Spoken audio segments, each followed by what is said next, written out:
Hey everybody, welcome to part 2 of the 2021 Toyota Venza video. If you haven't checked out part 1, be sure and do that. There's that link down there in the description section. And with that out of the way, let's dive right into the drive. In our initial testing out here at home, 0 to 60 happened in 7.6 seconds. That was 1/10 of a second behind the RAV4 Hybrid with essentially the identical hybrid system. Now, I had hoped that the lithium-ion battery pack in the rear might somehow compensate for that because generally speaking, lithium-ion batteries can dissipate energy a little bit quicker. But remember, the power output of the system is the same, whether we're talking about the Venza's hybrid system or the one in the RAV4, still 219 horsepower total. The reason for the variance is likely the fact that this is a little bit heavier than the RAV4. This weighs about 150 pounds more, and that puts this in a similar curb weight range to something like the Nissan Murano. Versus the bulk of the competition that Toyota is citing for the Venza, this is going to be slower. So something like the Nissan Murano, the Edge with the turbocharged engine lineup, a turbocharged Subaru Outback, etc., they're going to be faster 0 to 60 than this. On the other hand, there are some of the competition that offer naturally aspirated base engines, and they're not necessarily going to be quicker. So for instance, the Subaru Outback, or something like the Hyundai Santa Fe, or even the Chevy Blazer, they start out with naturally aspirated 4-cylinder engines, and they're not going to be as quick. Although in real-world terms, the difference is not going to be huge, and this is going to feel a little bit more like the naturally aspirated 4-cylinder competition. All Venza models have 225 width tires on them, whether we're talking about the base model or the top-end limited trim. That's all down to the efficient target for the Venza. And that does affect the braking score. In our braking test, it took 130 feet for this model to stop from 60 back to 0. And that does put this behind especially the sportier competition, like the very top-end trims of the Volkswagen Atlas Cross Sport. You can get some pretty wide tires in this segment. It's not uncommon to find top-end trims of the competition with 265 width tires, and curb weights that are in the same general ballpark as the Venza. As you'd logically expect, the curb weight and the tire size definitely has an impact on handling. But the impact is not as great as you might think, because some of the curb weight is moved to the rear. The battery pack being right there under the rear seats has the effect of changing the weight balance a little bit versus what we would see in some of the V6 competition. We also have an excellently designed suspension. Toyota says that one of the targets for the Venza was to create a vehicle that was a little bit smoother, a little bit softer out on the road than the RAV4, and we certainly see that, but that doesn't mean that the Venza became sloppy as a result. We don't really have much tip and dive compared to some of those larger and softer crossovers. The Murano, for instance, definitely rolls a bit more in the corners. This still cuts a pretty neat and tidy line, but it definitely feels more relaxed than the RAV4, more relaxed than the average compact crossover. Out on a rougher road like the gravel road that we're on here, the Venza delivers a well-polished ride.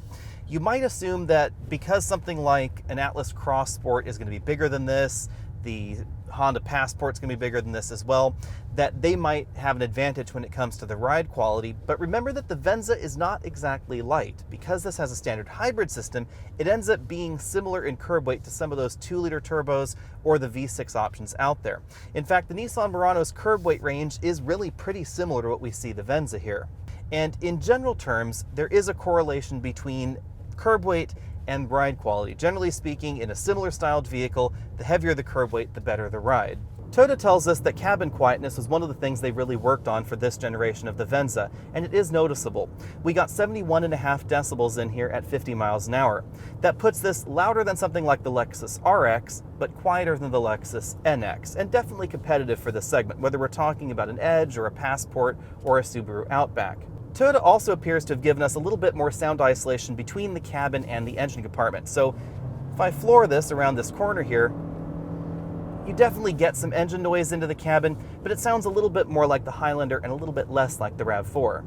During the 40 hours that we've had this Venza, we've been averaging 40.2 miles per gallon. That is extremely good, slightly better than the EPA score, and we've been driving this back-to-back with our own long-term RAV4 Hybrid as well. So I've been driving this while someone else was driving the RAV4, going on the same route, the same speeds, etc. We then swap positions for another few miles, etc., over and over and over again. And depending on the driving situation, this was getting better fuel economy than the RAV4. It primarily happens in higher speed areas. So if you're in a state like Texas where they have 75 or 80 mile an hour speed limits, you should expect to get slightly better fuel economy in the Venza. It does appear to be a little bit more aerodynamic. Due to the suspension tuning and the curb weight, the Venza doesn't necessarily drive that much smaller out on the road than most of the competition. However, the advantage to the size of the Venza is that once you get this into a suburban parking lot, it's going to be a lot easier to park. In a nutshell, the Venza drives very much like a grown-up or a luxury RAV4.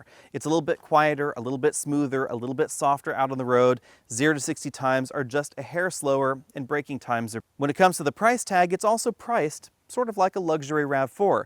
And that is to say that because we have a Toyota logo on the front, it is significantly lower than something like an Acura or a Lexus would be, but it is going to be more expensive than the RAV4 Hybrid.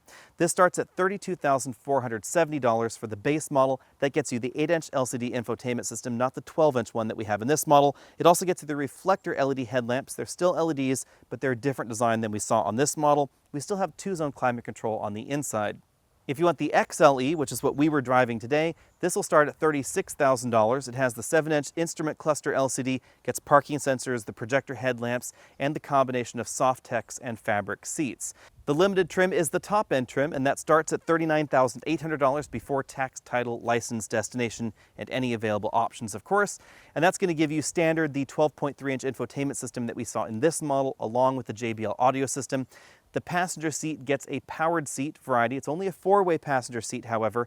And then we get soft text upholstery rather than the combination of soft text and sort of wetsuit material that we find in this one. The Venza's pricing scheme surprised me a little bit because that makes the Venza more expensive than many of its direct competition in the mid-size 2-row crossover segment that will give you more power and a bigger interior. Now, they're not necessarily going to give you the same kind of premium finishes or premium feel that we find in the Venza, but they will be more powerful and perhaps a little bit less expensive. Now, the vast majority of those options are going to be front-wheel drive competitors, and this does have the e-all-wheel drive system standard. If you account for that and you added all-wheel drive to the competition, then they would, generally speaking, all be more expensive than the Venza. However, you should keep in mind that, generally speaking, they're going to have V6 engines or turbocharged engines standard, and they're going to have at least 30% more power than we find in this guy right here. In fact, in terms of performance, this is pretty similar to the base engine that we find in the Hyundai Santa Fe, and the Santa Fe is less expensive than the Venza. If you want to know more about how the Venza stacks up against the competition, be sure and hit that subscribe button down there at the bottom of your screen. Again, I've only had about 40 hours or so in the Venza. We've only driven this about 100 miles. That's because of the limited time that we've had in order to cram this video together so that this car can leave and go to someone else for them to review. But at this moment, I can say that strong reasons to buy the Venza over the competition would be the refined ride, the quiet cabin, the absolutely excellent fuel economy, and high predicted reliability, of course, as well. On the other hand, reasons you might want to think about some of the competition would be performance. We just find 219 horsepower under this hood. This is definitely not going to be as fast as those V6 alternatives out there, and it's not going to be as roomy inside, whether we're talking about the rear seat area or the cargo area, as some of those larger 2-row crossovers as well. And of course, a big consideration for the target demographic for this Venza will be if you're typically driving around with your spouse or your loved one and they're picky about seat comfort, keep in mind the passenger seat does not have the same range of motion and therefore the same level of comfort as the driver's seat. And that's a reason that a lot of folks have been asking about the Venza versus the Toyota RAV4, because the RAV4 has many of those same limitations. The Venza does bump things up a little bit by giving us a power passenger seat, but it doesn't actually give us more range of motion than we find in the manual seat. It just happens to be a powered variety. Be sure and let me know what you think about all that down there in the comment section below. And of course, again, stay tuned for our complete review just as soon as we can get our hands on this again.